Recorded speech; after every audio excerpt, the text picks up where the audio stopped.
안녕하세요, 가치남입니다. 다들 좋은 주말 보내고 계신가요? 오늘 영상은 제가 현대차, 기아차, 자동차 관련해서 말씀을 드려보고 또 이어서 넷플릭스를 비롯한 OTT 산업 그리고 사회적 거리두기와 관련해서 우리가 한번 주목해 볼 수 있는 기업 여기에 대해서 말씀을 드려보겠습니다. 자, 며칠 전에 현대차에 eGMP를 기반으로 한 첫 전기차 아이오닉5가 공개가 되었습니다. 자, 그런데 놀라운 기록이 하나 발표가 되었거든요. 지난 25일이죠. 25일날 현대차 측에서 아이오닉5에 대해서 사전 계약을 실시했는데 무려 하루 만에 23,760대의 예약이 이루어졌습니다. 이 수치가 얼마나 기록적이냐면 작년에 테슬라가 국내에서 판매한 자동차가 11,800대였습니다. 즉 하루 만에 테슬라의 작년 판매량의 거의 2배 가까운 사전 예약이 이루어졌다는 것을 알 수가 있습니다. 자, 뿐만 아니라 현대차 측에서 아이오닉5를 출시했을 때 국내에서 목표했던 판매량이 26,500대였습니다.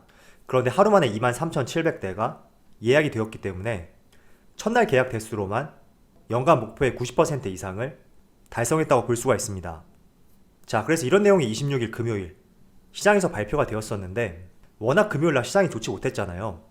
그래서 제대로 시장이 반영이 되지 못한 그런 부분이 있는데 저는 이 기록적인 수치 충분히 현대차 주가의 메리트를 높일 수 있는 그런 부분이 될 수 있다고 생각을 하고 있습니다. 자, 그리고 또 한 가지 말씀을 드리면 지금 하루 만에 사전 계약이 23,760대를 기록했다는 것은 그동안 내연기관 자동차 중에서 4세대 카니발이 세웠던 종전 기록 23,000대를 능가하는 현대차의 신기록입니다. 그래서 국내뿐만 아니라 유럽, 북미 앞으로 사전 계약이 이루어질 텐데 정말 올 한 해만큼은 더욱더 기대되는 실적이 나올 수 있는 그런 시점이 될 수 있을 것 같습니다. 자, 그리고 현대차뿐만 아니라 기아차에 대해서 말씀을 드려볼게요. 작년 4분기죠.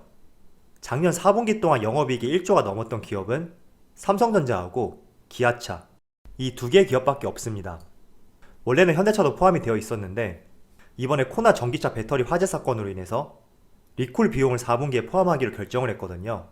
그래서 이런 부분이 빠짐으로써 올 4분기에 영업이익이 1조가 넘은 기업은 삼성전자와 기아차 이 두 기업밖에 없다는 것을 먼저 말씀을 드리고요. 그렇다는 말은 원래 삼성전자는 실적이 좋았기 때문에 기아차 특히 작년 4분기에 실적이 엄청났다는 이야기가 될 수가 있습니다. 자, 그래서 작년 4분기에 국한돼 있지만 저는 충분히 현대차와 기아차가 올해 새로운 전기차 출시와 함께 지금 자동차의 수출 증가세도 꾸준히 이어지고 있는 만큼 주가적인 측면으로 여러분들이 조금 힘들 수는 있어도 저는 충분히 추세적인 좋은 흐름이 나올 수 있는 그런 기업이라고 말씀을 드리겠습니다. 자, 그리고 기아차 지난주 금요일날 애플과의 이슈 또 한 번 등장을 했는데 이번에는 조금 다른 이슈가 나왔습니다.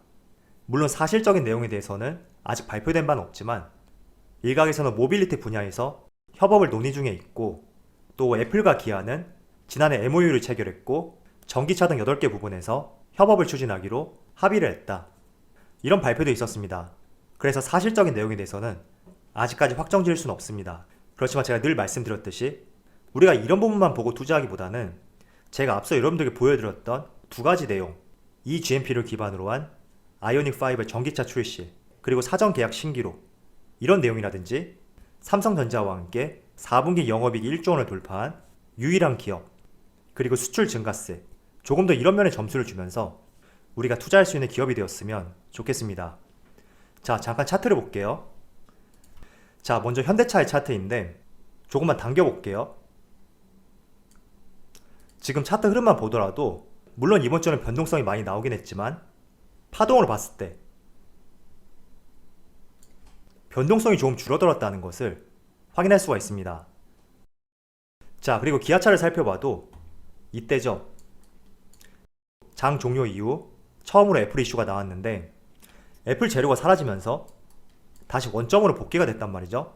그리고 다시 금요일 애플바 이슈가 나오면서 조금은 반등이 나왔는데 저는 충분히 애플바 이슈가 나오기 직전 가격대까지 주가가 내려온 만큼 상당히 투자하기에 용이함이 미치지 않나 이렇게 생각하고 있습니다.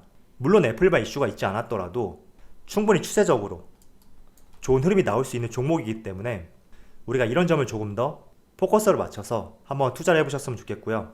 다시 한번 말씀을 드리지만 지금 현대차와 기아차 시가총액이 높고 다소 무거운 종목이기 때문에 빠른 시간 내에 큰 상승을 기대하기에는 어려운 종목이 될 수가 있습니다. 그래서 앞서 여러분들에게 말씀드렸던 이런 내용들을 토대로 내가 조금은 길게 장기적으로 가져갈 수 있는 그런 종목이 돼야 된다고 먼저 말씀을 드리고요. 특히 기아차보다 현대차가 조금 더 시간이 걸릴 수가 있을 거예요. 워낙 무거운 종목이고 1월 초에 강한 급등이 나왔기 때문에 연초에 형성했던 고점, 이 부분까지 올라가기에는 시간이 필요할 수가 있습니다. 그렇지만 그 시간에 대해서 명확하게 알 수는 없습니다.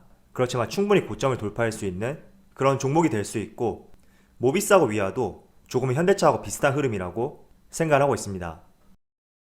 자, 그리고 이틀 전에 미국의 나스닥 대표 기술주 중에 하나인 넷플릭스에서 올해 한국에 5,500억을 투자하겠다, 이런 발표를 하였습니다.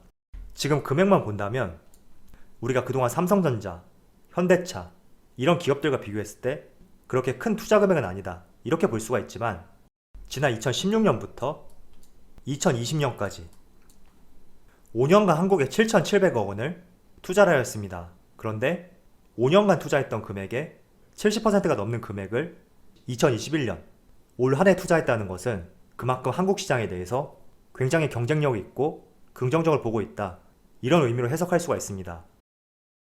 대표적으로 스튜디오 드래곤이 될 수가 있죠. 제가 지난번에도 말씀을 드렸는데 이 기업 같은 경우는 꾸준히 실적이 좋아지고 있어요. 그래서 대표적으로 수혜를 볼 수 있는 그런 기업이 될 수가 있고, 이 기업 말고도 상당히 많거든요.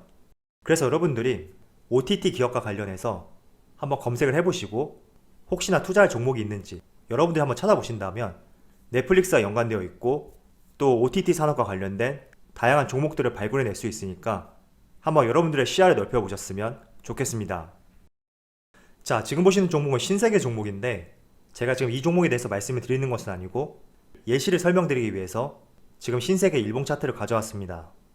제가 지난번에 중장기 투자하기 좋은 종목으로서 발굴하는 방법에 대해서 두 가지 조건을 말씀드렸습니다. 첫 번째가 산업과 시장이 커지고 있고 그 안에서 꾸준히 실적을 증대시키는 기업들, 이런 기업들을 장기 투자하기 좋은 종목으로서 분류를 했었고, 또 두 번째는 지금은 조금 나쁘지만 분명히 실적이 턴어라운드 될 수 있는 그런 종목들, 미리 선침해서 시간을 부여해보자, 이렇게 말씀을 드렸습니다.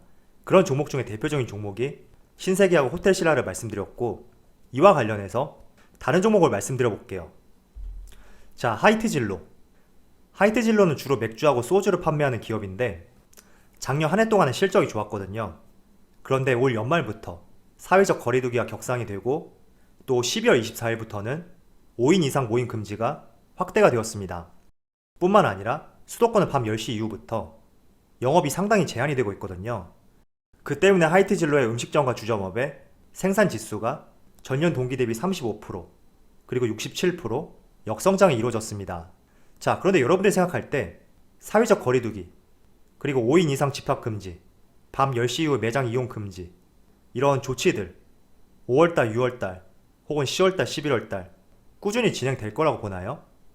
물론 그때 돼서 코로나가 잡히지 않는다면 이루어질 수는 있겠지만 지금 백신이 꾸준히 공급되고 있고 어느 정도 의미 있는 수준의 접종률이 나오고 또 규제가 조금씩 완화가 될 수가 있다면 저는 분명히 음식점과 주점업을 중심으로 맥주와 소주를 판매하고 있는 하이트진로에 대한 기대감이 충분히 증가할 수 있다고 그렇게 생각하고 있습니다. 물론 가정용 매출은 많이 늘었습니다. 왜냐하면 음식점과 주점을 이용하지 못하기 때문에 가정용 소비는 늘어나게 되었지만 그래도 가장 많이 소비가 이루어지는 곳은 가정보다는 음식점, 주점일 거란 말이죠. 그래서 이쪽 분야의 매출을 늘릴 수 있는 지금 여러 가지 규제들, 이런 것들이 풀리게 된다면 저는 충분히 기대감으로 먼저 움직일 수가 있고, 그에 따라서 실적이 정말로 증가하게 된다면 추가적인 상승이 나올 수 있는 그런 종목이지 않을까, 이렇게 생각하고 있습니다. 자, 잠깐 수급을 한번 살펴볼게요. 자, 하이트진로의 수급을 살펴보면 외국인은 꾸준히 매도세를 보여주고 있고 반대로 기관은 꾸준히 매수세를 보여주고 있거든요. 그리고 기관의 매수 주체를 살펴보시면 보험, 투신, 그리고 연기금, 연기금이 가장 많이 매수하고 있죠. 그래서 외국인의 매수세는 조금 아쉽긴 하지만 기관은 꾸준히 매수세를 보여주고 있다는 것에 대해서 우리가 조금은 긍정적으로 볼 수가 있고, 또 외국인하고 기관 매수 물량을 한번 살펴보면 2월 한 달간이거든요. 조금은 매수세보다는 매도세가 많다는 것을 알 수가 있습니다. 그렇지만 저는 충분히 기대할 수 있는 그런 재료들이 있기 때문에 언제 이런 규제들이 풀릴지는 모르겠어요. 어느 누구도 알 수 없다고 생각이 되지만 언젠가는 풀릴 수 있는 재료라면 우리가 충분히 관심을 가져보기에 좋지 않을까? 이렇게 말씀을 드릴게요. 물론 저의 생각과 달리 잘못된 방향으로 움직임이 이어질 수도 있습니다. 그렇기 때문에 여러분들 나름대로 지금 제가 말씀드린 내용, 이 내용이 정말 현실성이 있는지 한번 생각을 해보셨으면 좋겠습니다. 자, 오늘 여러 가지 이야기에 대해서 말씀을 드렸는데 저는 여러분들에게 말씀드린 내용 중에 아이오닉 5 첫날 무려 23,700대의 예약이 이루어졌다. 정말 대단한 수치라고 생각이 되더라고요. 그래서 앞으로도 현대차와 기아차, 우리가 꾸준히 한번 관심을 가져보기에 정말 좋은 종목이지 않나 이런 생각을 하고 있습니다. 그리고 뿐만 아니라 OTT 산업, 나아가서 사회적 거리두기에 대한 저의 생각, 이런 여러 가지 말씀을 드렸는데 조금은 여러분들이 매매를 하시는데 참조가 되었으면 좋겠습니다. 그럼 오늘 영상에서 마치도록 하고요. 언제나 여러분들의 성공 투자를 기원하도록 하겠습니다. 감사합니다.